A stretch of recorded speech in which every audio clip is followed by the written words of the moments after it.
We're going to give another minute and then we're going to get started.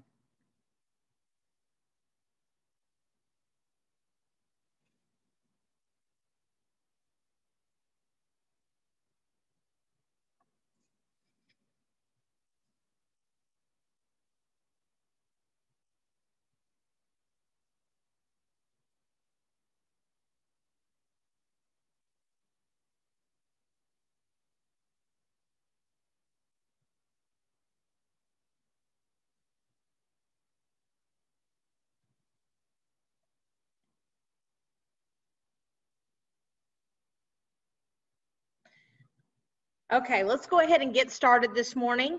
Thank you for joining our monthly Callaway County Community Update, where we will hear from the city officials and from the county on activities and things that are going on at the city level, and then also COVID-19. So we're going to go ahead and get started this morning. Hannah, why don't you go ahead and tell us what's going on in City of Holt Summit? Okay, good morning, everyone. Right now, there's not a whole lot going on. We do citywide have a couple things coming up. On the 19th, Christopher Scott helped put together a community-wide event. So we're gonna hold that at Melby's Chill Zone. Not really sure what the time is, so Chris, if you've decided that, you can put that in the chat. So Melby's did an extension of their ice cream store into like a teen event center. It's pretty cool what they've done with the additional space, and it's also going to be a co-host of a Friends of Holt Summit HSCBA fundraiser event as well. So there'll be additional things going on. The public schools here in town will have their telethon that day as well. So just kind of community awareness for the little town of Holt Summit. On the 25th, we have our Mayor's Cup at Railwood. Still need 6 whole sponsors, so if any businesses want to be a whole sponsor, just get in touch with me, and I'll be happy to send you out a flyer to participate. We have our new sewer project going on. With the rain, it's delaying some things, but so far we're right on track where we're supposed to be. They're getting ready to start moving along down Halifax. So Gary, be ready for some phone calls because that's going to be a disaster. That project is supposed to finish about end of January of 2022. As far as COVID related things, our offices are still open. Nothing has changed on that end. We did see a big decline in our sales tax this month. So we're starting to see that negative effect of people not getting out and about like they used to. Hopefully now that school's in session, maybe some of that might change a little bit, going to the grocery store more for kids' lunch and stuff like that, but we'll see. But that's really all I have. Okay, thank you, Hannah. And just as a reminder, if you have any questions that you would like asked at the end, shoot those through private messenger to Justice Smith, and she will ask those questions just as soon as we get done getting an update from everyone. Kurt Warfield, good morning. How is Village of Kingdom City doing? We're getting soaked out here right now. Got pretty good rain, much needed. Good morning, everybody. Kind of piggyback off of Hannah on the tax, we actually have the opposite effect going now for us. We're starting to pick up a positive sales tax because of people coming through town and leaving all the other towns going through our town. So thank you. Yeah, we had about the end of the COVID process, or the main meat and potatoes part of it, we were down about 10%. I know a lot of the other cities were in the flat range, and so we're starting to see a pickup on that. I'd say we're going to finish out the year pretty strong, I hope. We don't have a lot really here to report on either. Everything's kind of been running like it should. And one thing to note is that anybody that's interested in the Firefighter Association Memorial, annual memorial, again, they're not having that annual memorial this year in October. So hopefully everything's good for May of next year. We had a sense of some normalcy here Friday night. We had our first high school football game where Thunderbirds destroyed Louisiana 74-22. So that felt pretty good. We got Callaway Cup this week, so that'll be pretty fun. Kids had senior night, kind of give them a little bit of something just in case things ever went south again, something for them. That is about it. I wanted to tell Chris Scott I hadn't seen him in a while and just want to give him an attaboy and thanks for the bottles of sanitizer that they delivered out to all the schools. Really appreciate that. That was cool. So that's about it. I'll leave it to the others. Thank you. Thanks, Kurt. Mayor Cannell, how are things at the City of Fulton?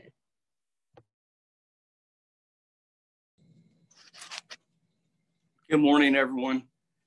So far, we're still holding steady. Well, actually, a little bit above on our sales tax revenue.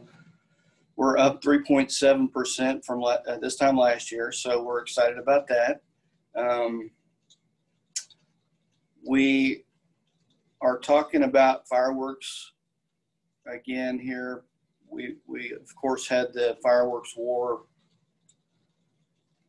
that got really out of hand this year, and we're trying to come up with a solution for that. So there's discussion. There's kind of a split on the council as what should be done, what can be done to help this problem. So we'll be talking about that again coming up next Tuesday night.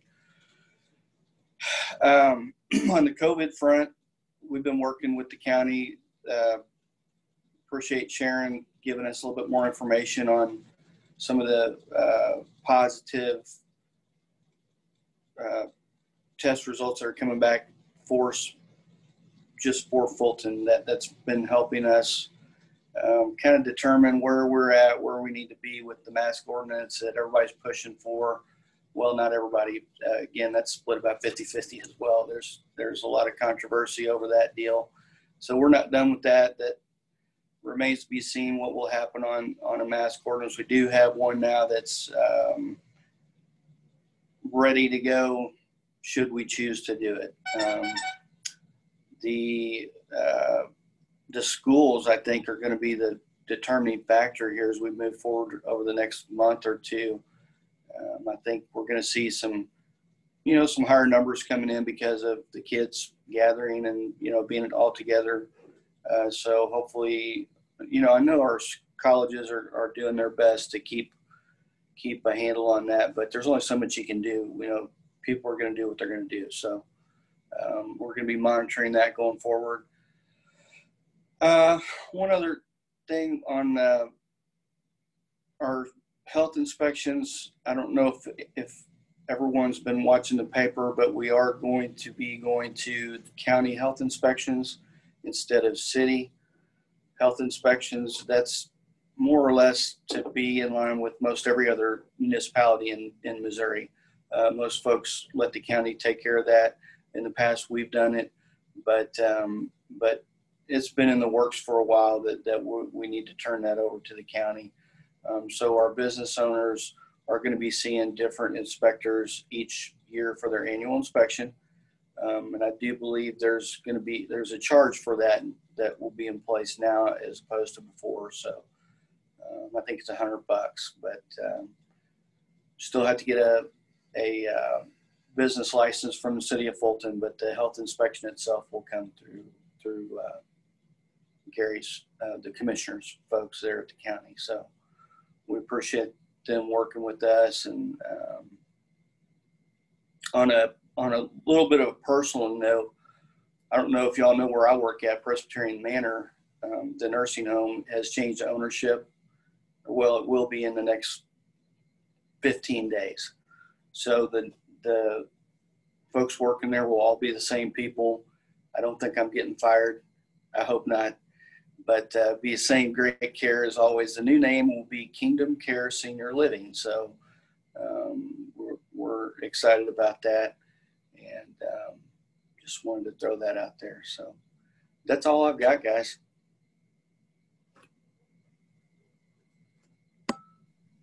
Okay, thank you, Mayor. Appreciate that. Gary Youngerman, what's going on at the county? Oh, we're having all kinds of fun here. I'll just start off kind of like they did. Our sales tax is up just a little bit, about 2.5 probably. That's subject to change, I'm sure, but so far so good. Are struggling a little bit in some other areas with some fuel tax and different things, but hopefully that'll rebound as well. It has been a little bit. But all in all, we're doing pretty well. Everything is moving along. COVID's causing us all of us issues, and so far so good with the schools. But as most of you are aware, the numbers have kind of creeped up. The good news is we're taking a lot of people off. It just seems like some of the things that are happening now is some late testing and different things, and by the time the test results come back, the people are almost symptom free, and then they just got to wait out a few days to get released. So I don't know what's going on with that and why things are so late, in us getting them, but we're working on all that and doing the contact tracing. So got a lot of extra people on board. We've got several more that are actually taking the courses so they can do it. And we'll just keep proceeding forward, So you'll see numbers weekly, every day of the week. Sometimes Sundays we're trying to take off as many Sundays as possible with all of our contact tracing to give people some time at home. We have worked a few of them, but we're hoping that we can avoid Sundays if possible, but we'll just have to see what the numbers are like and what we still have to go after. Other than that, the county's going to do some cap projects. We're working on some projects here soon on the end of some of the county roads where they intersect with MoDOT's lettered roads in different places where we feel like we've got those intersections are a little bit questionable, and we need to maybe make them a little safer, quicker for people to get in and out of those county roads onto the asphalt. So we're going to be asphalting back on those county roads 40 feet or so, maybe 50 feet. Just going to depend on the road probably, but so you'll be seeing some of that activity here in the near future. The capital projects, we're working on those right now too. We got architects hired for both. We're getting very, very close on the actual footprints and what the insides are going to look like as far as how it lays out room wise. Still got a lot of work to do with how they're going to be finished on the insides and different things like that, but we're moving in a positive direction there. I would look for, our hope is to hopefully go out to bid on those projects mid to late winter, hopefully for a spring construction on the jail site, which is going to be out at our current jail, not going to a different site. We're just doing some things out there to make our jail situation better. And then the 2nd Street site, or the site down here at the roundabout, which is the Opar 5 and the mattress store area. That's going to be where the new courtrooms and the Justice Center is going to be. That project probably will not start until late June or July of next year, just because of some of the things we wanted to start them a little bit different anyway, because we wanted to give local contractors an opportunity to bid on these projects. Plus, in one of the agreements down there, we're allowing them to stay a little longer, and that was in the agreement originally. So, which worked out because we were going to, like I said, start the second one a little later anyway. So with that, day to day, we're still plugging along, trying to do what we do. It gets interesting at times because of COVID. We're all living a different world right now, and so I think all of us are ready for what we'd like to call normal, and we don't know what that new normal is going to be, but I think we're all ready to to get going again. And so far with the schools, we have been, just as an update also, we have been in a lot of communication with the superintendents. Not only the Fulton and New Bloomfield and South and North, but also with Jeff City, and trying to make sure we can all do as much as we can to keep those schools open. And I think the superintendents have put together some really good plans and ideas, and it's really so far working well, much better than probably the major colleges across this country, but there's a lot more students there. So it's a lot more difficult, but I think so far we're doing a really good job making that all happen. And we're as a CARES Act committee, we have approached the superintendents, and we have talked to the local internet providers, and I see a process getting started here real soon that we try to make things better in case we have to go to virtual learning with all these children. And so we're going to work with them and try to get as many people access as possible, so that if we have to do that, we can do that. These kids need to learn, that's for sure. And we can't have them where they can't or don't have the opportunity to get to something where they can hook up to the internet. So we're working on that as we speak. So other than that, I'm going to open it up for questions, I guess, or whatever, Tamara. I'm done for now, unless somebody has a question. I do have one thing before I turn it over to Justice. Could you kind of give us an idea? I mean, I personally know from the CARES Act, but I don't think others on here know kind of some of the work that the CARES Act committee has done this far, and the things that we are working on spending the $5.2 million. Well, we have actually allocated a good portion of the money. Now it hasn't all been spent. We've still got quite a bit left, but we've allocated a bunch. So some of the things that we've done was, initially we come out the gate with a $1.9 million pot, which was to do PPE work, direct costs to small businesses. We did a little bit with non-for-profits, testing. We had some money in testing, which we still got quite a bit of money in testing. Testing seems to be going well, I guess, but not a lot of feedback as far as reimbursement through testing. We've had some, but not very much. I think one of the big things that we've done was the working with the schools in the thermal monitoring cameras that were put in.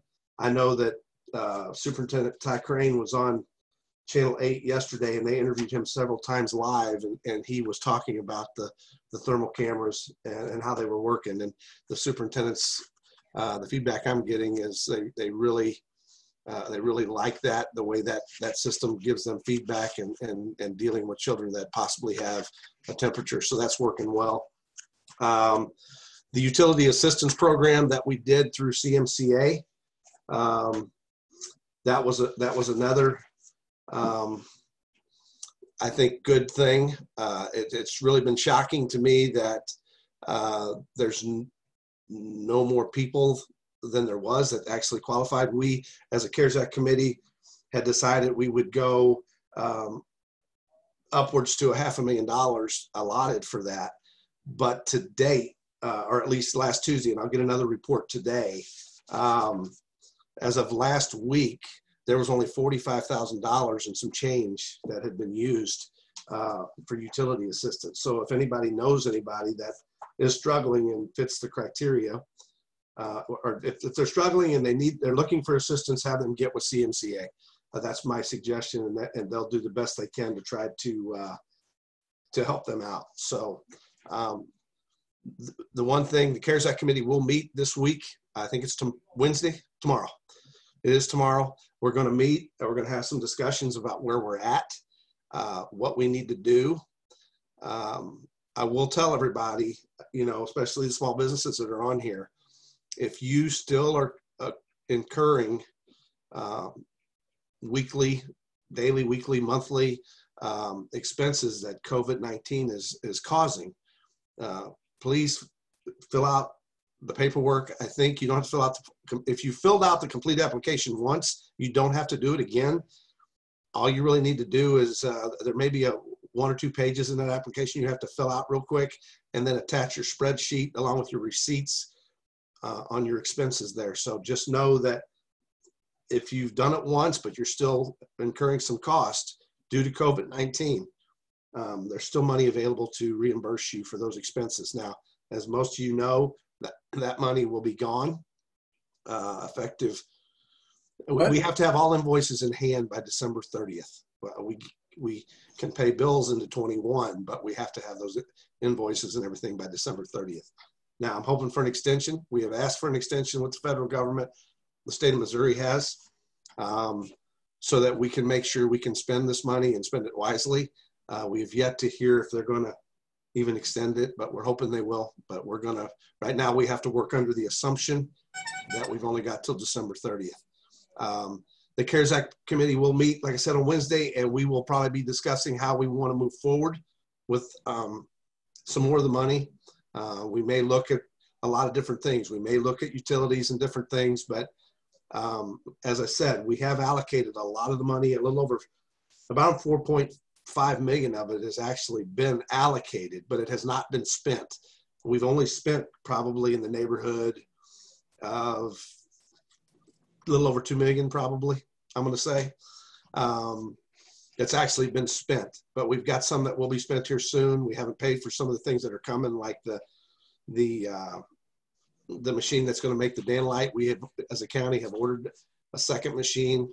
It will set over at the hospital with the hospital's machine, and we will be making daylight and be giving it away, basically, just like the hospital's doing for the future, not only now but into the future. We got 2 fogging machines that are ordered, larger backpack units that will allow us to, and they'll be available for everybody to use too at times to do some spraying and disinfecting and cleaning of your facilities if you so desire. So we've been waiting a long time for them foggers. I mean, it's just everything's back ordered, and it's tough to get right now, and we really wanted those because that seems to be what is the going thing right now, because it's electromagnetic, so it gives it a positive charge, so it wants to really stick to everything. So we should have them in the next 2, I'm hoping any day, but I'm going to tell you the next couple of weeks because they keep changing the time on us. So but we call them sometimes 2 and 3 times a week just to see where we're at and tell them that we need them. So that's kind of what's going on. We'll see what happens, but if you have any questions, please call us here. Tamara did the grant, so any small business that hasn't applied, I think that deadline has passed, but I'm sure we're going to talk about that as a CARES Act committee also, in extending that to make sure that we have hit all the small businesses that are out there. I will tell you that with this CARES Act, it's been a curse and a blessing. We've had a little bit of negative, but I'm going to tell you, I can't thank the people enough that have sent thank you cards, that especially over this $2,000 grant that we did. There's a lot of businesses that I think it really made a huge difference in what they were doing. And so we got several thank you cards, and I appreciate those thank you cards. So if any of you all are online, thank you for sending those. It makes you feel like you're doing the right thing. And that's why we put this committee together, because we wanted to do the right thing. We want to try to get this money out there to the small businesses and help them as much as possible. And then also cover some direct costs that the cities and whatnot have. But all in all, most of the money so far has funneled outside of local government. The only thing we've really done as local governments is tried to recoup some of the overtime that we initially had at the very heat of battle at the beginning to get things kind of going. And we're doing pretty good. So we'll just take it a day at a time and keep plugging along, and we'll keep you informed. But if anytime you have any questions, feel free to call here or over to the chamber, because Tamara has a lot of the answers too, because she's on the CARES Act committee. So hey, yeah, Gary, that's a wonderful committee. We last week, the city of Fulton did shutoffs on, could have been close to 250 people were eligible to be shut off. If they want to come back and get hooked back up, would the CARES money be able to be used to be reconnected, to catch them back up to date and get reconnected. If you know, initially there was criteria set up with CMCA. Now, what I will tell you is if they're eligible, they need to get with them. Like I said before, I think the last thing that we did initially, the deadline on that CMCA money was we would pay, if you qualified, your utility bills would be paid from March 1st of this year to June 30th. We did change that as a commission and told CMCA that they could go through July 31st. I'm pretty sure that's what it got changed to. I'll confirm that and make sure you know that, Lau. But we changed it to the end of July. So have those people get with CMCA. I think probably if there's some issues that some of them aren't qualifying for some reason, then maybe at some point we should talk about what we've done with the qualifications through CMCA on how to qualify. But I know we're including not only electric, gas, you know, trash, internet, all of that stuff is in there, that they can get 100% reimbursement, or 100% pay. We do not pay, as you well know, we don't pay the homeowners or the renters or whoever. CMCA is paying the utility company directly, and trying to get them caught up. But that's all I know, Lau.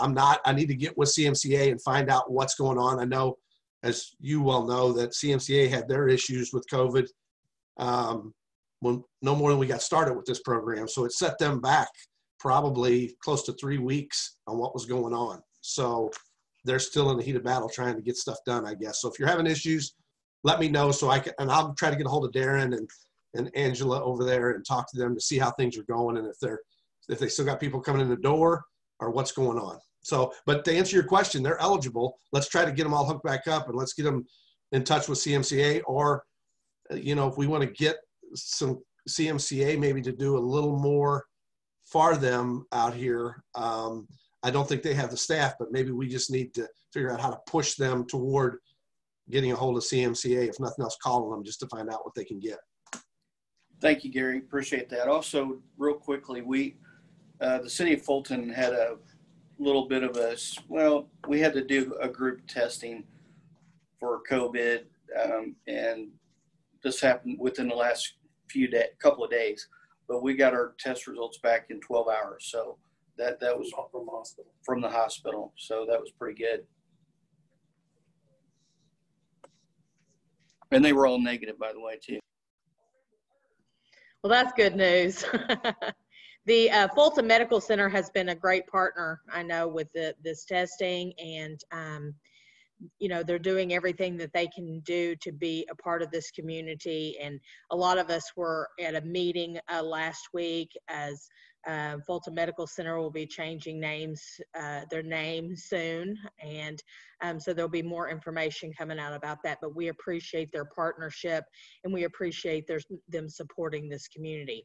In regards to the FADF Small Business Recovery Grant, I'll give a full report next month, but we have had over 215 applications for that FADF Small Business Recovery Grant. And so that was very exciting. It's been a lot of work for us at the chamber, answering a lot of questions and talking to businesses that a lot of us didn't even know they existed, or they just kind of lay low a lot of the time. So we appreciate the cities helping with getting those business license for them, and the work that they have done to help complete their application, because one of the things on there is they had to have a current business license in the community or with the county. And so I know that Courtney at City of Fulton has worked very diligently to make sure that those business licenses were up to date, and working with people to make sure that they had their current business license. And I know I've asked a lot of questions about why people don't have to have a license for certain types of businesses. But I appreciate that, Hannah. We appreciate you and Kurt as well. And the City of Evalds, we had applications from all over the county. So we touched every location in Callaway County. And so I'm pretty proud of that. That means that our message got out there. Justice and Shane sent out some postcards about a week and a half ago just to remind the businesses, if you didn't apply, that you need to get your application in. And I think what we saw was if the businesses did not need the assistance, they didn't apply. They felt like they were doing okay and they were back on track, so they didn't apply, because I know there was a lot of phone calls made. Well, Shane and Justice made a lot of phone calls and asking those questions, and some businesses just said, look, we're doing okay. We're better than we were back in April, and we're back on track, and we want the other businesses that really need it to be able to get that. So we'll talk about it more at the CARES Act committee, but I appreciate everybody's support during that FADF Small Business Recovery Grant process. Okay, Justice, you ready to take the lead here? Yes, ma'am. Okay, so if you guys have any other questions, let me know. I have probably 5 or 6 here, so you can send those my way. Now I'll start with you in regards to the health inspections. Will there be a charge if the inspector has to re-inspect a location? That's a good question. I do not have an answer to that. Gary probably would know more than I would on that. I know the initial inspection, I was told, should be $100. As far as re-inspect, maybe Gary, do you know on that? I think the $100 is an annual fee. I need to find this out too, because I haven't been around this in a while, but it's $100 is the annual fee. That's going to get you inspected, I think, more than once. Now, if there is an issue, a serious issue or whatever, that they're going to have to come back or whatever, once or twice or whatever, more than normal, there may be an additional fee. But I'll try to get those answers and get them to you, Lyle, so you guys can put them in your newsletter or on your webpage or something, so that we can get some clarification there. But we're going to work with the city and the businesses within the city the best we can.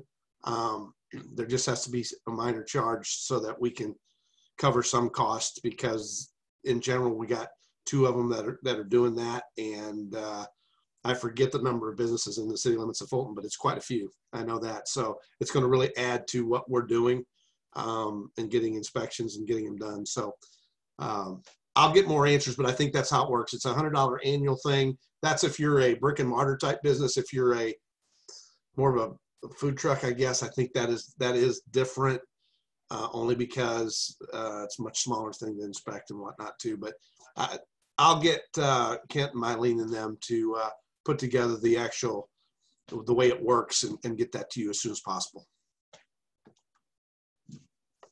There we go. Thank you. So the next question is, how many cases of COVID are in the colleges? Whoever wants to answer. You know, I know that they have picked up a few as of the last couple of days. I think in the last couple of days, the college has had about somewhere between 8 and 10 additional. So I think this is a guess, because I don't remember how many's been released out of the college, because I don't get those specific numbers. But right now, I think active cases on the college, it's somewhere in the dozen-ish range here locally. That's actually considered active. There has been some earlier that have actually been released that are over it. So that's another one of them that a number that I need to get a hold of, because the numbers that I get usually are just more of how many active do we have. But the last couple of days I have seen, or I have gotten some stuff on the actual college and university here in town. So, but it seems like probably within the city, that's been, it's ironic that the schools, the colleges and the university, along with the prison, are actually where the problem is right now, which is good, because that means that the average citizen walking up and down the street is not causing a huge issue. You know, our issues are lockdown at the college and also at the prison. And I'll tell you, I think the colleges themselves are releasing their own information. I forget if it was on their website or where, but I think they're disseminating those numbers from their own groups. So I won't swear to that, but it's been hard to keep up with. But I think the college is providing pretty good, accurate, up-to-date numbers for themselves. They are, and we're working with the colleges. We actually got a young, I say young because everybody's younger than me, it seems like anymore, but a younger guy that actually from Westminster that is actually on their EOC group over there and monitoring, but he's also doing some work for the county with contact tracing. So we're able to keep a little better track now. He just actually kind of started doing that yesterday. So as we move along here, and we're working with the college and the university through the health department as well. But now we're trying to get a representative from both of them to be part of what we're doing in the whole contact tracing in the county. And to confirm, are the current cases at both the college included in our current counts? Yes, the current counts have the colleges included. You know, I think yesterday, I don't remember numbers because I'd have to look them up and I don't have them in front of me, but the positives that we did have within this area here in Fulton yesterday, all of them were either located at the college or the prison except for one, you know, so that's why I say the numbers generally, and the colleges are doing a great job of doing what they do to keep those kids self-isolated. I mean, we've been getting phone calls from some parents that are, you know, a little bit aggravated that we haven't released them yet to go back to school. And I get that, but we have a job to do too. Our health department has a job to do. And so does the college has a job to do to keep the rest of the student population as safe as possible. So it's kind of good to get those phone calls that parents are getting a little aggravated once their kids back in class. So I get it, but we're doing the best we can right now to try to make sure that everything's good to go. And then to piggyback off of your contract tracing, do you need additional volunteers? Do you still need volunteers for the contract tracing? And actually, I'm going to go ahead and tell you that anybody that would like to be part of that, please contact the health department. You'll have to get online and do a few hours of online stuff with John Hopkins, I believe. And actually, we're not asking for what we're going to call volunteers because the health department just received a grant, CARES Act money that can be used to actually pay. So we are going to be paying some people that want to do that. We want to keep them at part-time. So, you know, don't want to work them more than about 29 hours a week because otherwise we got to make them full-time. So right now we're just looking at trying to keep everybody part-time, but we will pay. And the conversation that we had is we're going to pay somewhere in the neighborhood of $11 to $12 an hour. It's not great, big, huge dollars, but it is a way to make a few extra dollars. And the CARES Act money that the health department received is not part of the same CARES Act money that we got, even though we could use ours too. But the health department actually got some CARES Act money that they have to direct at contact tracing. So we will be paying people and not asking for very much volunteer. But if you want to volunteer, we'll take that too. But I think right now we just want to get as many people on board as possible so that we can not strain anybody or have somebody get wore out just trying to do it, because at times it is a challenge. And then I think you touched base on this one, but I'm just gonna kind of go over that again. If you guys can hear me, can you guys hear me? Okay, everybody was frozen, so I was a little concerned. Just like my mouth is moving, you guys can't hear me. Okay, so you kind of touched on this, but I just want to make sure I'm answering the question, or asking it rather. But what is the status of the county's electrostatic sprayers? I'm assuming those were the foggers that you were discussing earlier, Gary? Yes, ma'am. We've had them ordered for, I know, 8 weeks, if not longer. It seems like it's taken forever. They have guaranteed us they're going to be here no later than mid-September. we're, like I said, we call them a couple times a week just to, not to put a lot of pressure on them, but to make them understand that we really need ours too here. And the actual machine that makes it, it's going to show up about the same time, if not this week. And it's great to have plenty of Danolite, but it's also going to be nice to have those foggers so that we can put them to work and start doing a lot of disinfecting, not, you know, at the public schools, even at the colleges and you know, the city halls of the world, the courthouses of the world, and any business that feels like they need to do it. So we want to get them, so we got them out there and available to people that want to use them. And I believe that was it. So if there's something else or anything like that that comes in, I'm happy to ask those, but I believe that's the last one if I didn't miss one.